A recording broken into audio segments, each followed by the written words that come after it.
Assalamualaikum warahmatullahi wabarakatuh.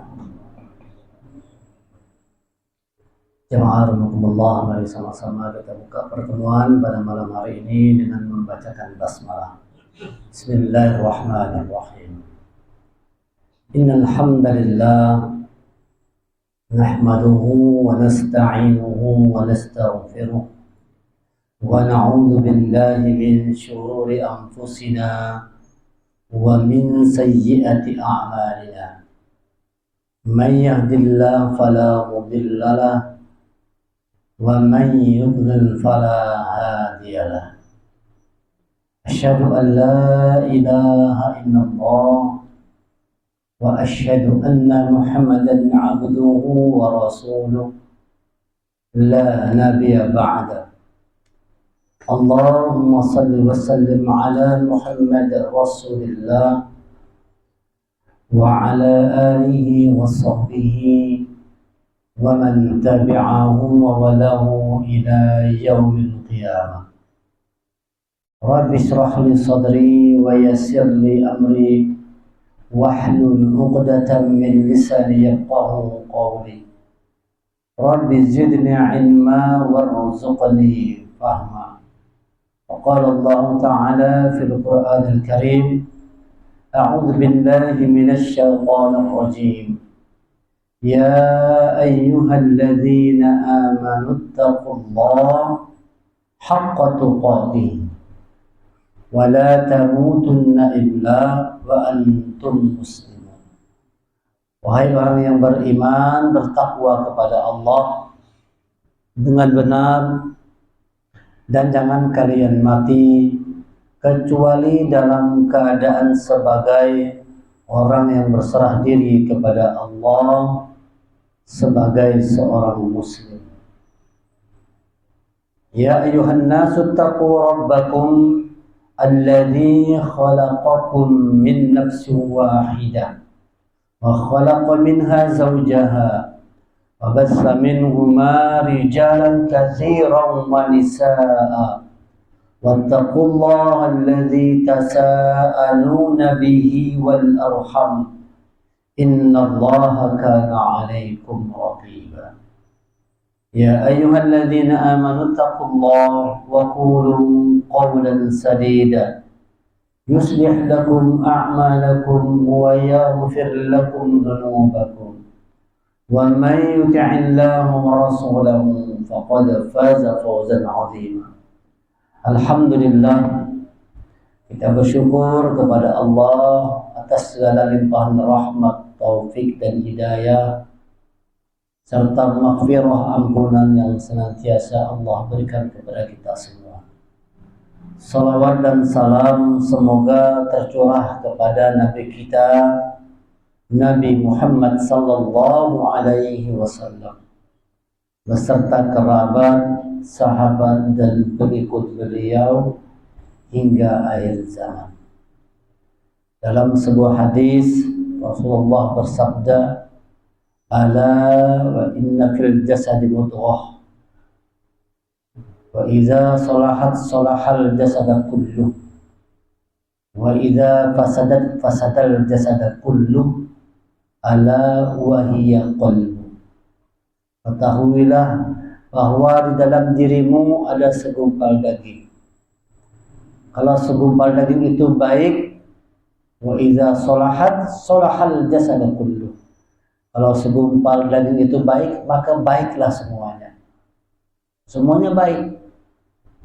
Tutur kata kita baik, cara melihat kita baik, cara mendengar kita, cara bicara kita, tindakan kita, sikap kita, semuanya baik. Zahir, batin kita dalam kondisi yang baik. Kalau segumpal daging ini baik. Sebaliknya kata Rasulullah, wa idza fasadat fasadal jasad kullu. Kalau dia rusak, rusak semuanya. Jadi kalau satu gumpal daging ini rusak, maka semua rusak. Jadi keadaan diri kita ditentukan oleh segumpal daging. Ala wa hiya qalbu. Ketahui kata Rasulullah, segumpal daging itu adalah hati. Jadi Allah itu tidak melihat wajah kita, ada harus mengatakan tidak dilihat wajah kita, Tidak dilihatnya oleh silsilah turunan kita. Yang dilihatnya bagaimana kondisi hati kita. Jadi Allah dan Rasul itu melihat kondisi hati seseorang. Hebat amal orang, belum tentu kondisi hatinya baik. Walaupun amalnya hebat. Sholatnya hebat, sholat malamnya lagi, puasanya lagi, baca Qur'annya. Semua amal kebaikannya luar biasa. Hebat, hafal Quran 30 juz bahkan. Tetapi yang Allah lihat adalah hatinya. Hati yang dilihat yang paling utama. Bukan amal ibadah tadi itu. Tapi bagaimana kondisi hati seseorang ketika dia beramal ibadah. Rasulullah bertanya kepada Ali bin Abi Thalib. Wahai Ali bin Abi Thalib, menurutmu siapakah orang yang paling buruk? Tanya Rasulullah kepada Ali bin Abi Thalib.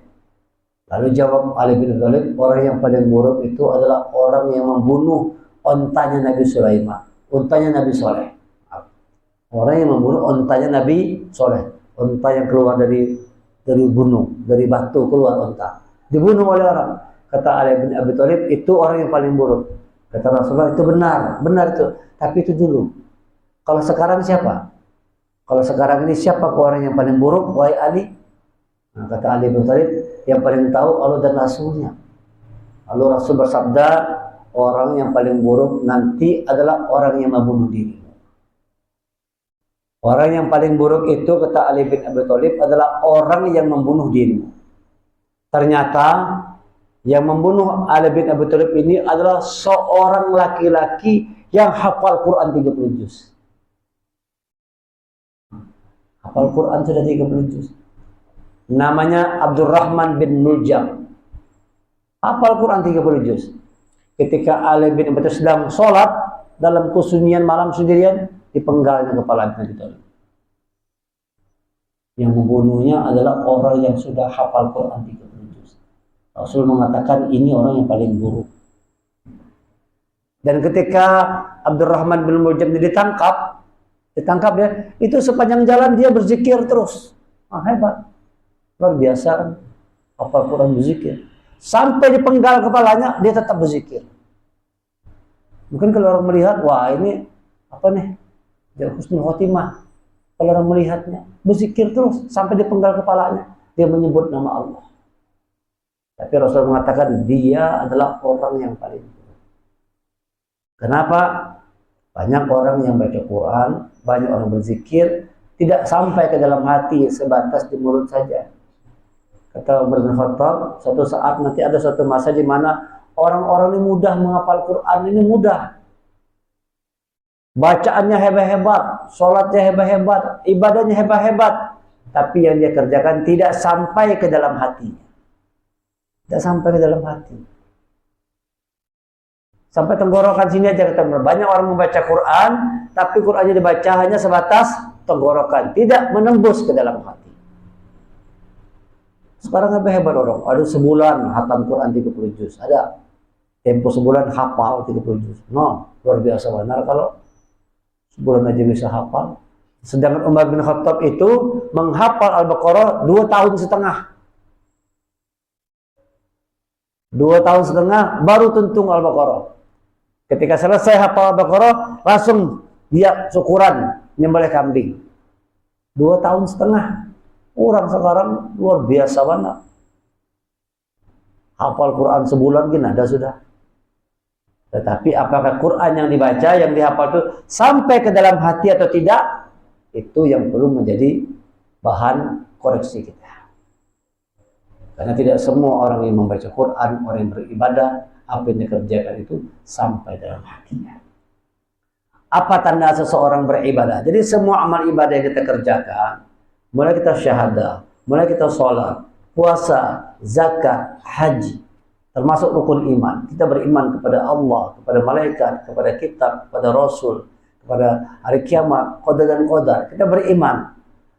Rukun iman, rukun Islam yang kita jalankan, yang kita lakukan itu muaranya itu adalah ke bagaimana dengan amal ibadah lewat yang menjalankan iman dan Islam itu menghasilkan hati yang bersih, hati yang mulia.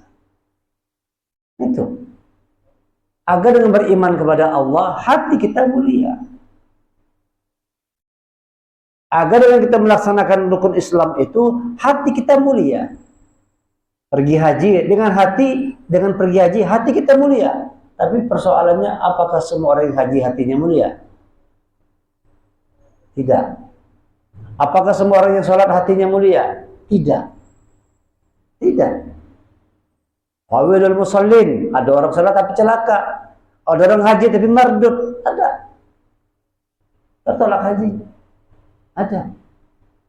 Walaupun dia sudah melaksanakan rukun Islam, tetapi rukun Islam yang dikerjakan tidak menghasilkan hati yang mulia. Kalau sudah hati tidak mulia, maka segala amal ibadah pasti ikut tidak mulia juga. Akan jadi tidak mulia juga apa? Kalau sudah hati kita rusak, tadi kata Rasulullah, rusak semuanya. Amal ibadah kita jadi rusak, bicara kita jadi rusak, apa yang kita kerjakan jadi rusak. Itu karena hati kita tidak dalam kondisi yang bersih. Makanya ketika orang menghadap Allah itu, yang Allah lihat siapa? Allah melihat hatinya. Yauma la yanfa'u malu wala banun illa man atallah biqalbin salim. Hari di mana kata Allah tidak berguna harta dan anak, sedikit pun tidak berguna, kecuali orang yang datang menghadap Allah biqalbin salim. Hatinya Islam, hatinya selamat. Kata-kata Islam itu bisa hatinya selamat. Kata Islam itu bisa juga bahasanya merendahkan diri. Adalah orang-orang yang merendahkan diri di hadapan Allah. Orang-orang yang rendah hati, yang tidak punya keangkuhan, yang tidak punya kesombongan, berbuat segala sesuatu itu semata-mata karena Allah. Nah, ini orang yang hatinya bersih, qalbin salim. Islam ini dari kata-kata salim juga. Itu artinya setiap orang yang meyakini Islam sebagai agamanya, harusnya hatinya harus bersih. Man khasyar rahman bil ghaib wa jaa bi qalbin munib. Qalbin munib. Hatinya bersih. Yang kedua, hatinya munib. Qalbin munib, munaba. Hatinya itu mau selalu kembali kepada Allah. Kalau sudah orang hatinya bersih, maka hati itu maunya kembali ke Allah terus. Orang yang man khasyar rahman, siapa orang yang takut kepada Allah, takut akan nerakanya Allah, berharap akan janji Allah surga, maka dia menjaga hatinya munib. Wa jaa biqalbin munib, datang kepada Allah hatinya munib, selalu mau kembali kepada Allah, bertobat. Ingin dekat dengan Allah. Ingin dekat dengan Allah, bukan dekat dengan dunia. Walaupun ada dalam dunia, dia tidak dekat dengan dunia, tapi dia dekat kepada Allah. Dia mendekat kepada Allah. Orang yang hatinya bersih begitu, maunya tuh terus mendekatkan diri kepada Allah. Berkurang kecintaan terhadap dunia, berkurang. Itu tandanya orang sudah mulai hati bersih. Ketertarikan terhadap dunia tuh sudah ada lagi dah. Tapi justru karena tidak tertarik dunia, Allah berikan dunia. Ini hebatnya Allah. Jadi kalau ada orang tuh dunia itu tapi tidak terlalu tertarik banyak, justru Allah berikan dunia itu. Ada orang-orang yang mati-matian mengejar dunia, kada dapat dunianya. Mati-matian dia kejar dunia, dunianya kada dapat, akhiratnya luput. Luput akhiratnya. Ya kan? Luput dua-duanya. Akhirat kada dapat, dunia kada dapat. Tapi kalau orang sudah mulai orientasinya nih, mendekatkan dirinya kepada urusan akhirat, dunianya dikasih Allah. Dunia dikasih Allah. Wa bataghi fima ataqallahu darul akhirah wa la tansa nasibaka minad dunya. Cari olehmu kebahagiaan negeri akhirat duluan. Wa la tansa nasibaka minad dunya. Jangan lupakan bagianmu di dunia. Artinya kalau kita berorientasi kepada akhirat, dunia dapat. Ikut dunia itu. Itu pasti. Biar orang tuh tanam padi, rumput akan ikut tumbuh. Tapi yang mau tanam rumput, ada mau padi tumbuh. Ada mau padi tumbuh, nanam rumput. Tapi kalau kita nanam padi, rumput ikut tumbuh. Tanam kebaikan, ya kan? Tanam amal soleh, utamakan urusan akhirat kita. Dunia itu akan mengejar kita. Dunia itu akan ngikut aja. Dunia akan ngikut. Nah, jadi orang-orang yang hati dalam kondisi bersih, hati dalam kondisi mulia, itu orientasi hidupnya kepada Allah. Man khasyar rahman bil ghaib wa jaa biqalbin munib. Tugas kita yang paling utama sebelum panggil Allah, bersihkan hati kita. Mulai sekarang jauhkanlah rasa benci, rasa gak suka, rasa dendam, jangan ada dalam hati kita. Jadi orang yang pemaaf, walaupun kita sudah disakiti, walaupun dihina dengan berbagai macam hinaan, walaupun kita pernah dizolimi, hati kita lapang memaafkan orang lain. Sebelum dia minta maaf, sudah kita maafkan berdahulu.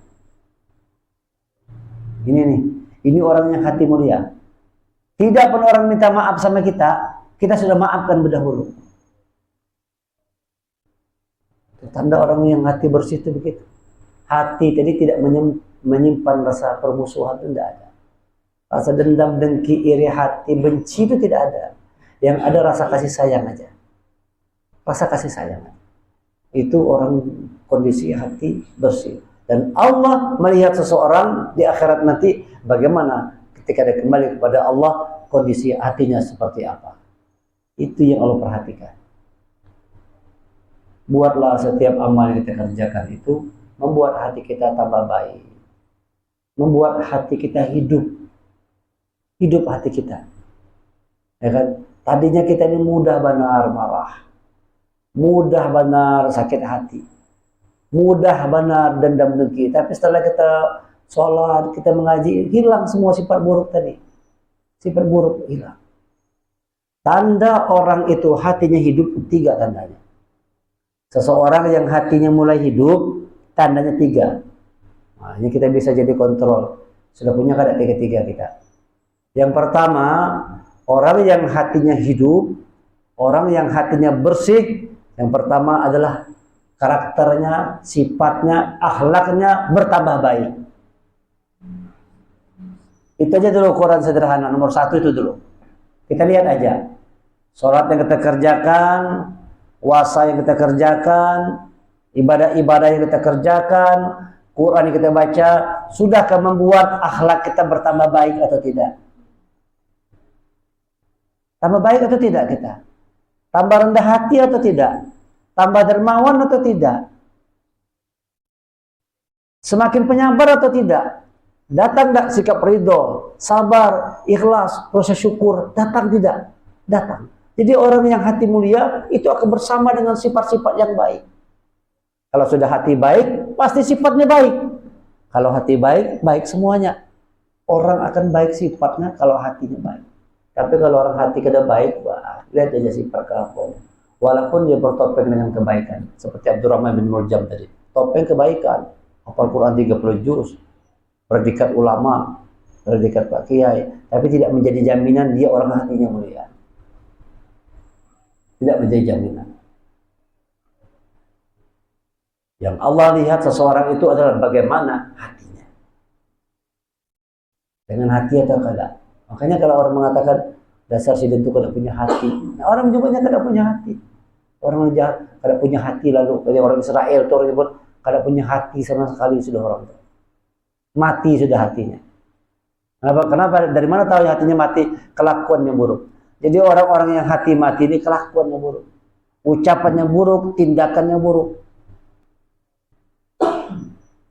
Nah, jadi ini ukuran orang yang hatinya baik, hatinya suci mulia, akhlaknya, sifatnya, karakternya bertambah baik. Tambah baik, tambah baik. Qaf wal Qur'anil Majid.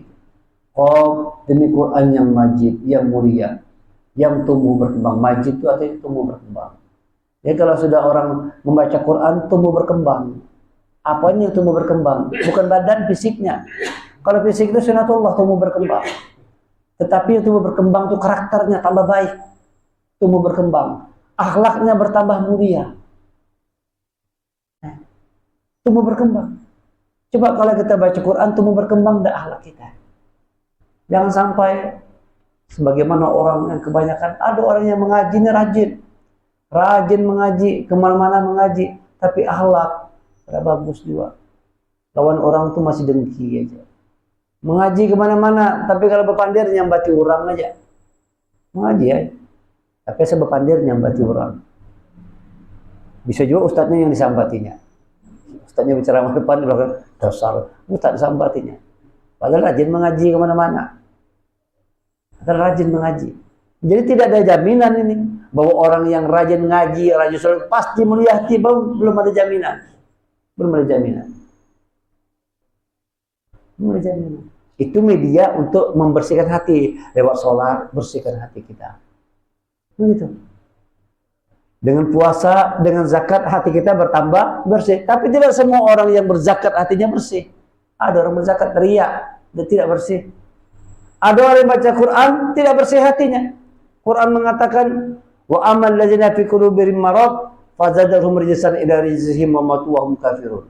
Dan orang-orang yang dalam hatinya ada penyakit, maka Quran yang dibacanya menambah kekerasan hatinya. Surah At-Taubah ayat 124. Ada orang yang baca Quran tambah keras hatinya. Orang baca Quran tambah ingkar. Orang tak baca Quran tidak menjamin, berarti kan Abdurrahman bin Murjam diberi Allah contohnya.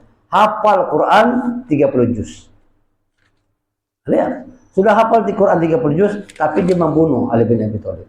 Nah, itu membuktikan bahwa tidak menjamin kalau orang sudah sholat, baca Quran dan sebagainya, hatinya mulia. Belum ada jaminan. Dan apabila diturunkan suatu surah, maka di antara mereka orang-orang munafik ada yang berkata, siapakah di antara kamu yang bertambah imannya dengan turunnya surah ini? Adapun orang beriman, maka surah itu menambah imannya dan mereka merasa gembira. Jadi orang yang beriman, yang hati bersih tadi kalau turun Quran itu bertambah iman dan gembira.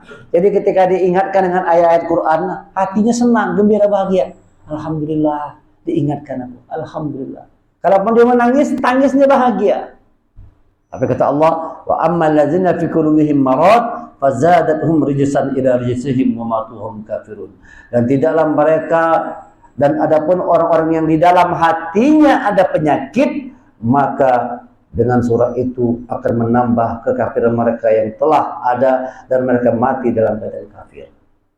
Orang-orang yang hatinya penyakit, baca Quran tapi hati masih penyakit juga. Pada mau sembuh juga penyakit hati. Ada ngaji ya, ada ampe-ampe menebar fitnah. Ada aneh kan? Ada orang rajin sholat, ada orang rajin ngaji, bahkan mungkin dia khotbah di mana-mana, khotib di mana-mana, ceramah di mana-mana, tapi gawian buat zolim aja, gawian tebar fitnah aja. Ada manusia seperti itu. Ada manusia seperti itu. Padahal ceramah di mana-mana, khotbah di mana-mana, khotib, bisa berbohong, bisa berdusta. Masya Allah, di depan mata kita lihat. Jadi orang dalam hati kita, apa yang dia pelajari dari mengaji tadi, apa yang dia pahami dari kajian yang dia dengar, tidak membersihkan hati. Padahal inti utama dari berbuat kebajikan itu, dengan kebaikan itu, dengan amal soleh, dengan ibadah, hati kita jadi bersih, hati kita jadi mulia. Dan tanda seseorang itu hatinya mulia, akhlaknya, sifatnya semakin baik. Itu tanda sederhana. Dulu sebelum mengaji, kalau berdusta tuh kadang mikir-mikir lagi, asal ngomong aja. Sekarang kalau dia berpandai misalnya masih tak bohong, tapi sadar dia, astagfirullahaladzim, salah tadi aku ya Allah. Minimal pakai itunya. Walaupun misalnya belum hilang, minimal kalau sekarang berbohong tuh ada merasa ada salah tuh. Astagfirullahaladzim, salah aku ya Allah. Kenapa aku berbohong tadi ya Allah? Kalau bahari kita merasa salah sama sekali. Malah ketujuh mengeramputi orang itu bangga malahan. Mun kada berbohong itu kada nyaman hati. Dulu senang kayak itu. Sekarang mulai dia kalau berbuat dosa itu sadar cepat. Astagfirullah, salah tadi aku ya Allah. Kenapa aku ngomong bohong tadi? Nanti lambat laun hati bertambah bersih, hilang sifat dustanya hilang. Sifat dustanya hilang. Dulu berdusta, sekarang hati sudah bersih, jujur orangnya. Jujur orangnya. Dulu memang pendusta, sekarang bersih hati. Dulu memang pemarah, sekarang penyabar. Dulu memang orangnya tuh engken, tapi sekarang dermawan. Dulu orangnya pengarasan, sekarang lembut hatinya. Ini sudah masuk petunjuk Allah ke dalam jiwa seseorang begitu. Kalau sudah kondisi hati seseorang mulia, Allah akan perbaiki keadaan dirinya. Hati kuncinya. Itu kata Rasulullah. Hadis yang sering kita dengar, kan? Sudah kita sering dengar hadisnya kan? Kalau dia baik, baik semuanya. Begitu hati kita baik, maka kondisi kejiwaan kita diperbaiki oleh Allah. Hati kuncinya hati. Oleh sebab itu ya kita bersihkan hati kita, melatihnya kita itu. Biasanya uji nanti macam-macam ujian. Kita akan biasanya ujian untuk membersihkan hati itu adalah Allah akan berikan sesuatu yang tidak kita sukai. Kita akan mengalami sesuatu yang tidak kita sukai. Dihina orang sukalah kita. Tidak suka kan? Ngalami nanti kita.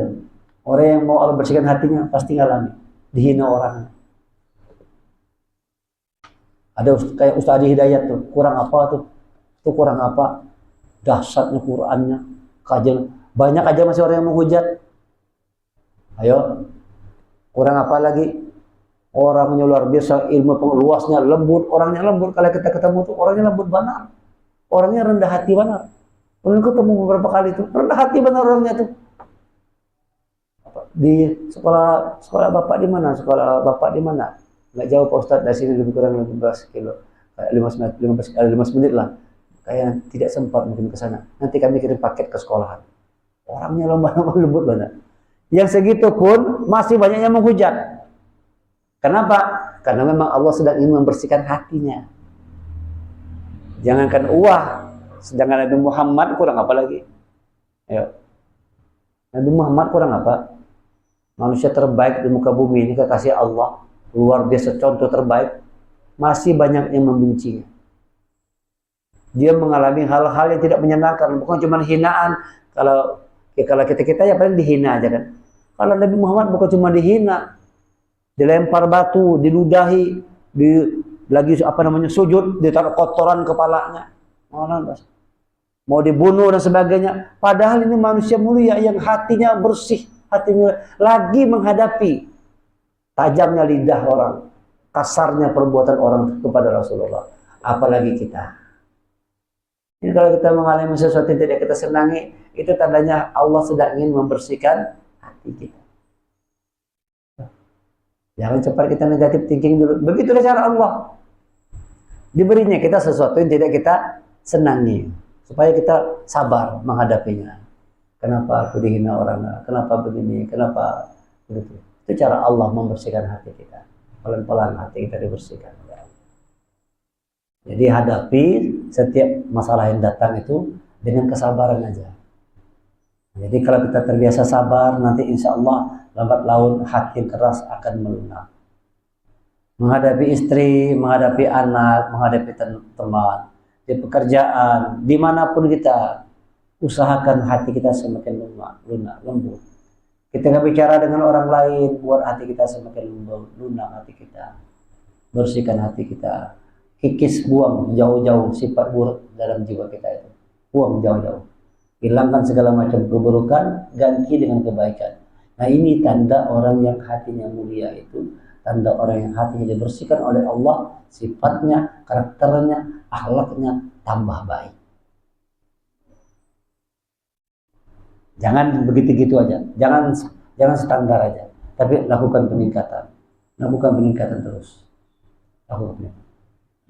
Yang kedua, apabila hati seseorang itu mulia, dia dimuliakan oleh Allah karena hatinya mulia, tandanya adalah wawasan pengetahuannya bertambah luas. Wawasan pengetahuannya bertambah luas.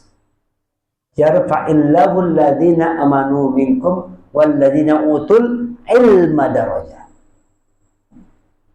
Allah mengangkat derajat orang beriman dan mengangkat derajat orang yang berilmu. Jadi orang yang hati bersih, Allah berikan pengetahuan kepada dirinya. Bersihkan hati kita supaya wawasan kita bertambah luas. Kenapa wawasan harus bertambah luas? Karena kalau orang wawasannya luas, itu insya Allah jadi orang yang bijak. Jadi orang yang bijak. Kalau sudah wawasan kita luas, kita jadi orang yang bijak. Mudah memahami orang lain. Tidak gampang menyalahkan orang lain. Karena hati kita tambah bijaksana. Kenapa? Wawasan kita. Orang yang bijak itu kan karena wawasan. Orang yang kurang bijak, orang yang kaku, orang yang keras, karena wawasannya sempit. Lalu jadi orang yang keras. Kalau kita merasa ada orang tuh yang tidak sama dengan kita cara berpikirnya, kita salahkan langsung. langsung disalahkan. Kita menganggap bahwa kita aja yang paling bujur, menganggap bahwa kelompok kita aja yang paling hebat. Kullu hizbin bima ladayhim farihun.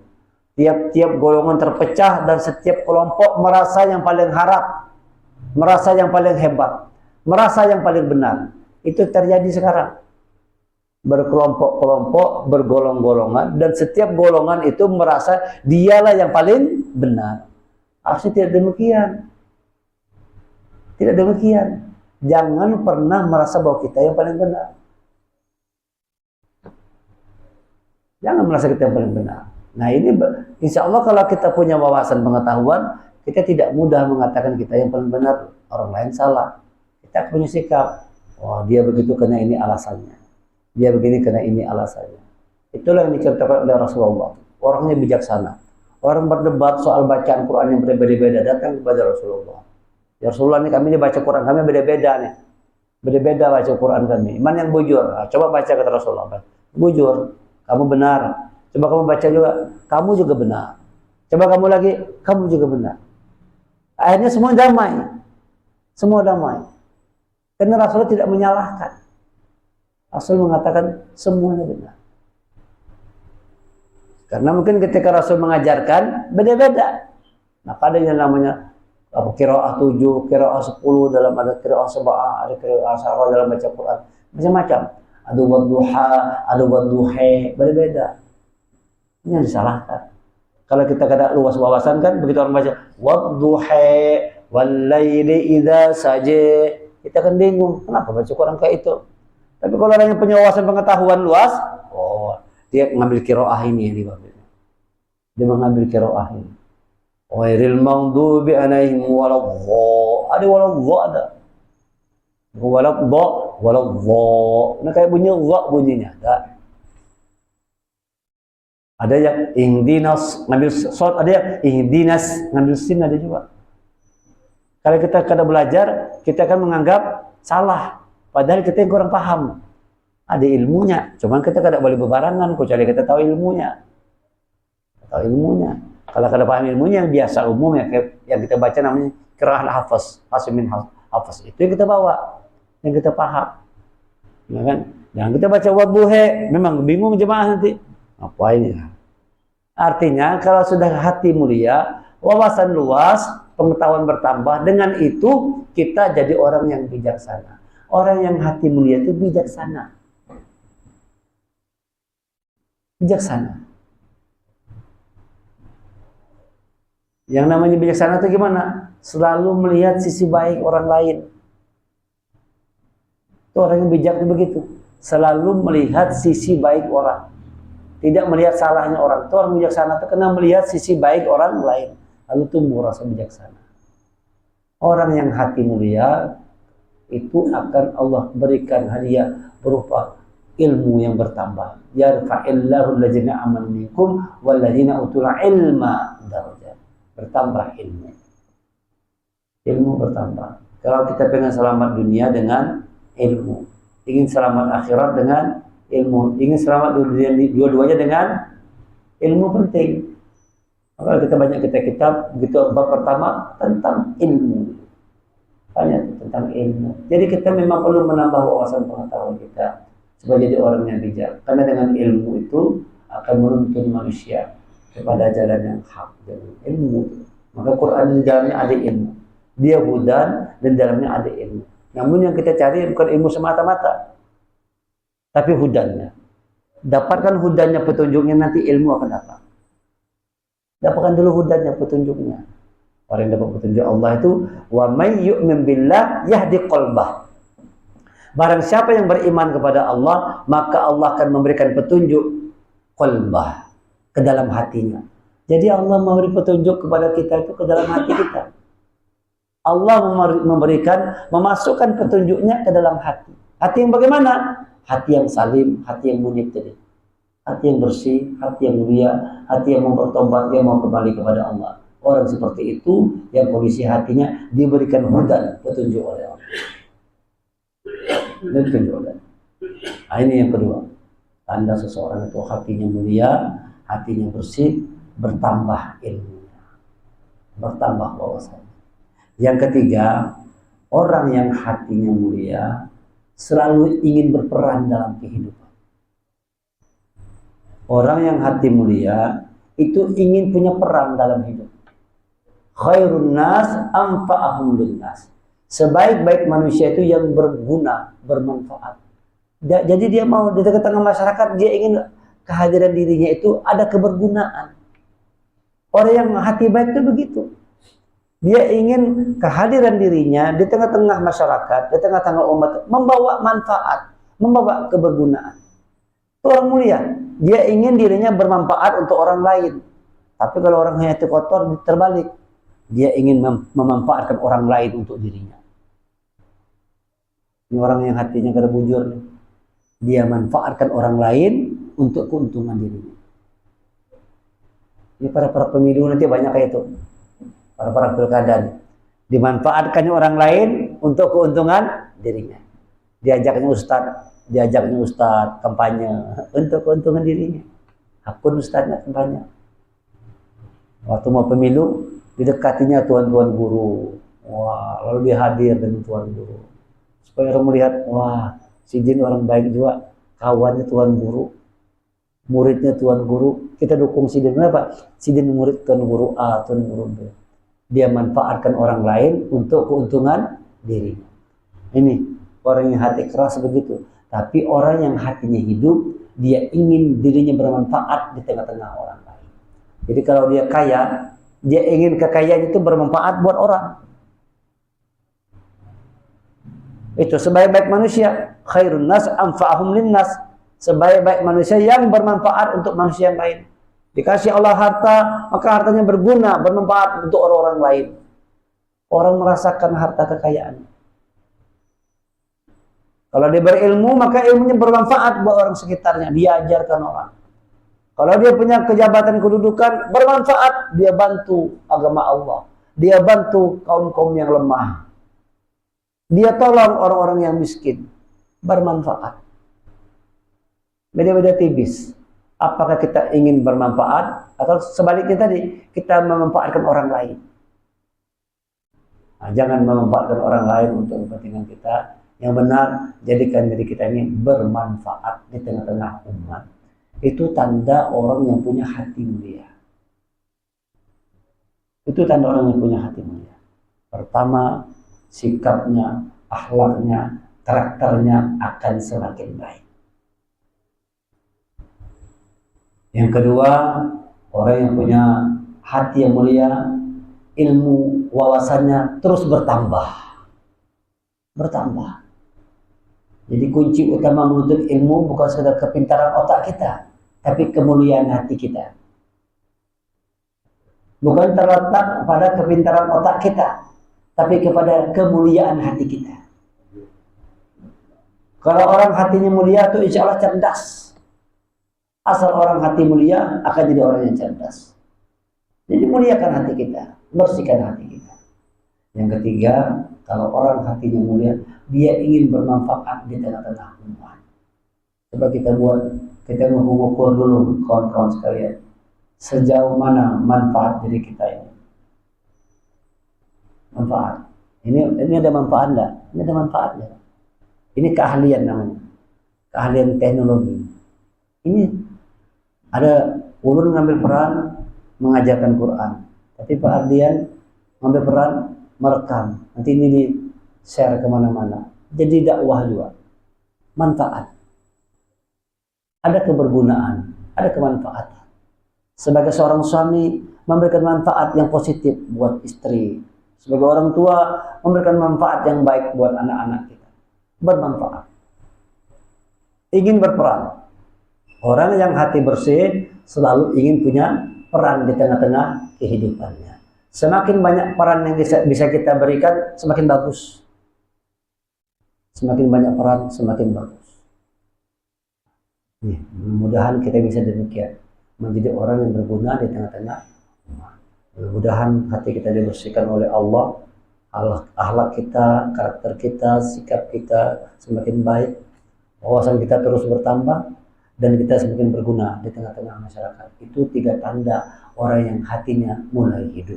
Moga-moga dengan apa yang disampaikan hati kita semakin hidup, semakin bersih, semakin bercahaya. Dengan bersihnya hati, dengan terangnya hati, Allah berikan petunjuk ke dalamnya. Wa may yu'min billah yahdi qalbah. Siapa yang beriman dengan sungguh-sungguh kepada Allah, Allah berikan petunjuknya ke dalam hati. Kalau seseorang sudah bersama dengan petunjuk Allah, hidupnya akan bahagia, hidupnya akan tentram, hidupnya akan damai, indah kehidupan kalau orang bersama dengan petunjuk Allah. Sebaliknya, yang tidak ada petunjuk Allah dalam hidupnya, pasti kehidupannya kacau balau. Bal kadzabu bil haqqi lamma ja'ahum fi amrin marij. Bahkan mereka mendustakan kebenaran ayat-ayat Allah, maka kami jadikan kata Allah kehidupan mereka amrim marij, berubah menjadi bahasa Indonesia morat marit. Bahasa Indonesia jadi morat marit. Bahasa Quran mengatakan amrim marij, berubah bahasa Indonesia morat marit. Itu dari situ kan ya. Artinya morat marit itu artinya kacau balau. Itu Quran dalam surah Qaf ayat 5-nya.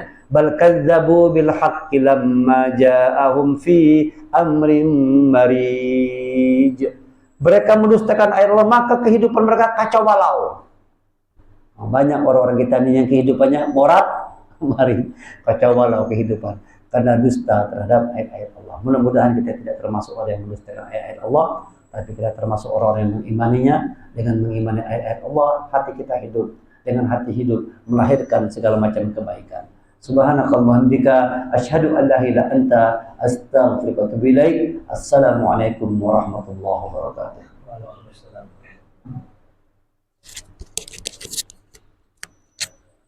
Mari.